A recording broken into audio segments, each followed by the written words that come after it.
Hello guys, welcome. चलिए आज शुरू करते हैं। आज हम देखेंगे 11th की केमिस्ट्री से lesson number 4 structure of atoms. इसके लिए कुछ स्ट्रक्चर ऑफ एटम्स को पढ़ने के लिए कुछ बेसिक बातों का हमें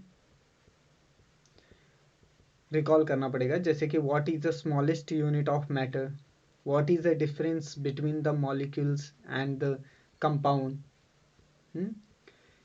does any atom have internal structure or it's individual?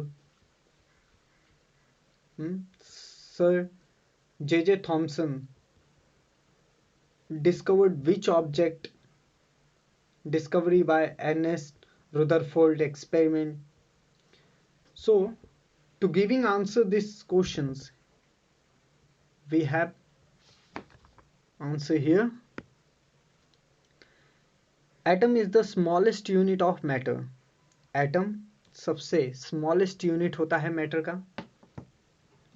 Here molecules are made up of by chemically bonding of two or more atoms of a same or different element. Molecules either homonuclear or heteronuclear. Molecules mainly bind by covalent bond, example O2, H2, N2, etc. Compounds are chemically substance containing two or more different elements. Compounds are heteromolecules, heteronuclear molecules. Compound may be contain covalent bond or pi bond. It's contain both covalent as well as pi bond. Example NaCl, H2O, HNO3, etc. Molecules जो होता है ये chemically bond होता है दो atoms के बीच में. जब दो एटम्स बॉन्ड होते हैं केमिकली तो उसे हम मॉलिक्यूल्स कहते हैं.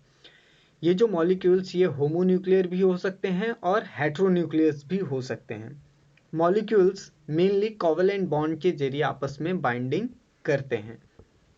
अब अगर मैं कंपाउंड की बात करूं तो कंपाउंड ये केमिकल सब्सटेंस होता है जो कंटेन करता है टू और मोर डिफरेंट केमिकल एलिमेंट्स. इसके अंदर केमिकल सब्सटेंस का यूज होता है. इसमें दो या दो से अधिक केमिकल एलिमेंट्स का यूज हो सकता है. ये हेट्रोन्यूक्लियस ही होते हैं. जो कंपाउंड है उसके अंदर कोवेलेंट बॉन्ड होता है. कोवेलेंट के साथ पाई बॉन्ड भी हो सकता है.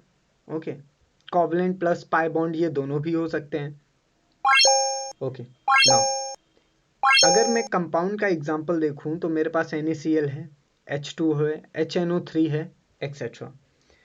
Electrons was identified by J.J. Thomson in a cathode ray tube experiment.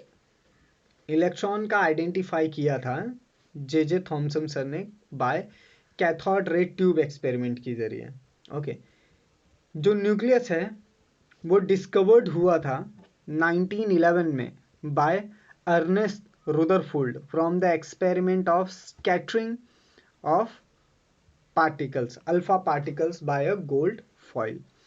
जो न्यूक्लियस है इसका डिस्कवर किया गया था 1911 में अर्नेस्ट रुदरफोर्ड के जरिए. उन्होंने एक्सपेरिमेंट किया था जिसमें उन्होंने scattering of alpha particle gold foil की मदद से शो किया था. नाउ चलिए थोड़ा आगे बढ़ते हैं.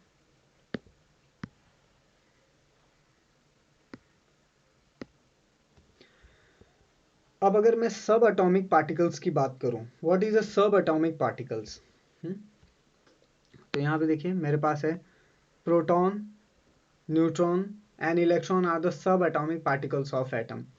Proton, neutron, electrons are the subatomic particles of atom. Now, proton and neutron are present in the nucleus of atom and together are called nucleons. जो प्रोटॉन एंड न्यूट्रॉन्स हैं वो न्यूक्लियस में प्रेजेंट होते हैं और इनको मैं कलेक्टिवली बोलता हूँ nucleons. Okay, now electron are present in orbit और extra nuclear part of atom. जो इलेक्ट्रॉन्स होते हैं ये प्रेजेंट होते हैं ऑर्बिट में. ऑर्बिट जिसे extra nuclear part of atom भी कहा जाता है. Okay, Dalton atomic theory explains the law of chemical combination देखिए जो डाल्टन एटॉमिक थ्योरी है ये लॉ ऑफ केमिकल कॉम्बिनेशन को एक्सप्लेन करती है, but it failed to explain why glass and ebonites when rub on glass और further generate electricity. लेकिन Dalton atomic theory ये एक्सप्लेन नहीं कर पाती कि व्हाई ग्लास और इबोनाइट इलेक्ट्रिसिटी जनरेट करते हैं जब उनको फर्दर या सिल्क के ऊपर रब किया जाता है। ओके ना,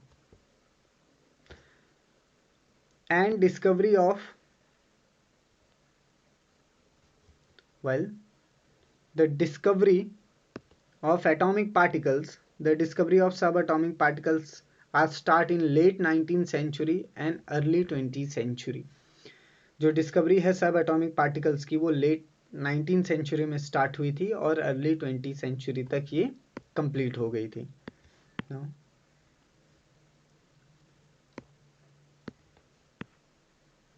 next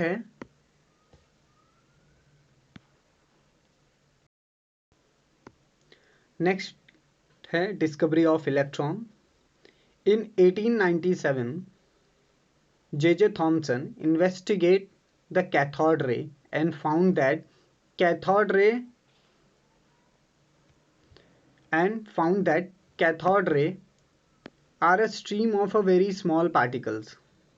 Okay, negatively charged particles are named as the electron। तो जो इन्होंने ये नेगेटिवली चार्ज पार्टिकल्स पाया उसका नाम रखा electron. Negatively charge particle electrons in 1837 times lighter than the hydrogen atom and are present in all atoms। 1897 में sir J Thomson ने ये इन्वेस्टिगेट किया कि जो कैथोड रे है वो एक्चुअल में एक स्ट्रीम ऑफ कैथोड रे है।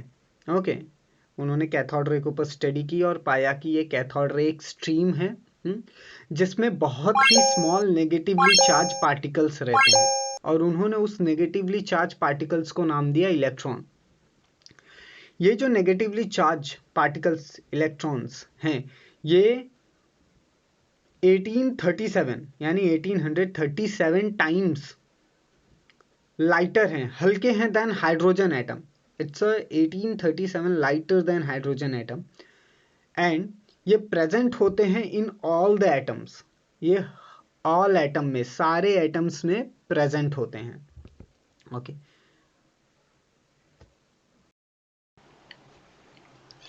ओके गाइस, अभी देखने वाले हैं electron discovered by using cathode ray tube experiment. Electron की जो डिस्कवरी हुई है वो कैथोड रे ट्यूब एक्सपेरिमेंट की मदद से हुई है। अब ये कैथोड रे ट्यूब एक्सपेरिमेंट क्या होता है चलिए समझेंगे। मान लीजिए आपके पास यहाँ पे एक सोर्स है रेडियो एक्टिव मटेरियल का सोर्स है। अब उस सोर्स में आप जैसे ही यहाँ से एनर्जी पास करते हो, ये इस सोर्स से निकलता है, तो यहाँ पे देखिए लगा हुआ है कैथोड। ये है हमारा कैथोड से होते हुए ये एनर्जी रिमूव होती है, फिर जाती है यहाँ से एनोड के पास जाती है। यहाँ पे आप देख सकते हैं एक एनोड बना हुआ है। हाँ, ये एरिया एनोड का है। ओके, एनोड के बाद यहाँ पे आप देख सकते हैं पॉजिटिव टर्मिनल है और नेगेटिव टर्मिनल है। तो जो रे है वो डिफ्लेक्ट हो जाती है toward the positive side. Positive की तरह रे जो है वो थोड़ी सी बेंट हो जाती है और इस स्पॉट पे आके गिर रही है। इसे कहते हैं डिफ्लेक्टेड पाथ। ओके नाउ, लेकिन जो ओरिजिनल पाथ है वो ये है। ओके, तो इससे कंफर्म होता है कि जो अपकमिंग रेज है कैथोड रे ट्यूब में जो रे आ रही है, अगर एब्सेंस ऑफ पॉजिटिव और नेगेटिव टर्मिनल्स हैं, ओके, तो ये रे डायरेक्टली स्ट्रेट आके यहाँ पे गिरेगी। लेकिन अगर मैं वहाँ पे पॉजिटिव और नेगेटिव साइड्स लगा दूँ तो ये जो रे है अपकमिंग रे ये पॉजिटिव से अट्रैक्ट हो रही है, पॉजिटिव टर्मिनल से। तो इसका मतलब है कि ये नेगेटिवली चार्ज है। तो नेगेटिवली चार्ज रे को हमने क्या कहा है, electron. Okay, thank you.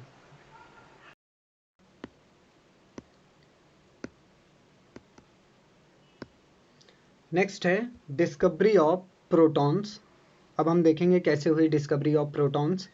In 1911, Ernest Rutherford found in the experiment of scattering alpha particle by a thin gold film. 1911 में अर्नेस्ट रुदरफोर्ड ने पाया अपने एक्सपेरिमेंट के जरिए कि अल्फा जो पार्टिकल्स है वो स्कैटर्ड होते हैं जब भी उसको गोल्ड फिल्म के ऊपर या फॉइल के ऊपर डाला जाता है। Few alpha particles bounce back, उनमें से कुछ ऐसे अल्फा पार्टिकल्स हैं जो बाउंस बैक हो जाते हैं in the presence of the massive and the positively charged nucleus inside the atom। ये जो अल्फा पार्टिकल्स बाउंस बैक हो रहे हैं ये इसलिए बाउंस बैक होते हैं क्योंकि इनके अंदर मैसिव, बहुत ज़्यादा मास वाला पॉजिटिवली चार्ज न्यूक्लियस प्रेजेंट होता है इनसाइड द एटम, एटम के अंदर। Rutherford found in 1919 that the fast moving alpha particles transform nitrogen into oxygen and hydrogen। Rutherford ने 1919 को ये पाया कि ये जो मूविंग अल्फा पार्टिकल्स होते हैं जब भी इनको हाई स्पीड से नाइट्रोजन के ऊपर बम्बार्ड किया जाता है, नाइट्रोजन के ऊपर डाला जाता है, तो ये जो नाइट्रोजन एटम है ये ऑक्सीजन और हाइड्रोजन में कन्वर्ट हो जाता है। हाइड्रोजन जैसे ही नाइट्रोजन में से वन हाइड्रोजन रिमूव होगा तो मुझे ऑक्सीजन ऑब्टेन हो जाएगा। Experiment is repeated with other elements with simultaneously emission of hydrogen. इस एक्सपेरिमेंट को और अन्य एलिमेंट्स के साथ रिपीट किया गया तो पाया गया कि इसमें लगातार हाइड्रोजन एटम रिमूव होने के कारण एलिमेंट्स चेंज होते हैं दूसरे एलिमेंट्स में। Rutherford propose that the hydrogen nucleus must contain nuclei of all element, hence hydrogen nucleus is name as a proton. Rutherford ने यह प्रपोज किया कि जो हाइड्रोजन न्यूक्लियस है ये हर एलिमेंट के न्यूक्लियस में प्रेजेंट होता है। ओके, एंड उन्होंने इस हाइड्रोजन न्यूक्लियस को नेम दे दिया प्रोटॉन।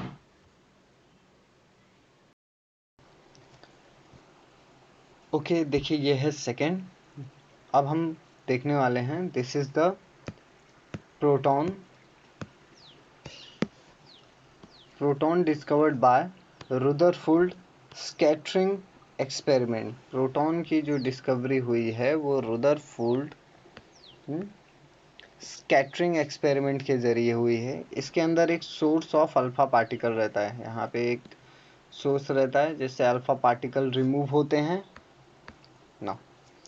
फिर ये जो सोर्स जो अल्फ़ा पार्टिकल्स के रे हैं वो सब के सब इस लीड प्लेट से होते हुए पास होते हैं। ये लीड प्लेट से सिर्फ वन रे स्ट्रेट लाइन में जाके इस गोल्ड फॉइल के ऊपर गिरता है, जैसे कि आप यहाँ पे देख सकते हैं गोल्ड फॉइल लगा हुआ है, गोल्ड फॉइल। तो जैसे ही ये गोल्ड फॉइल पे गिरेंगे तो यहाँ पे स्कैटरिंग शुरू हो जाएगी, जैसे कि आप देख सकते हैं यहाँ पे स्कैटरिंग हो रही है। ये जो स्कैटरिंग है ये डायरेक्टली जाके फोटोग्राफिक प्लेट के ऊपर गिरेगी, जिससे कि जो भी चेंजेस हैं फोटोग्राफिक प्लेट में वो मुझे नज़र आने लगेंगे।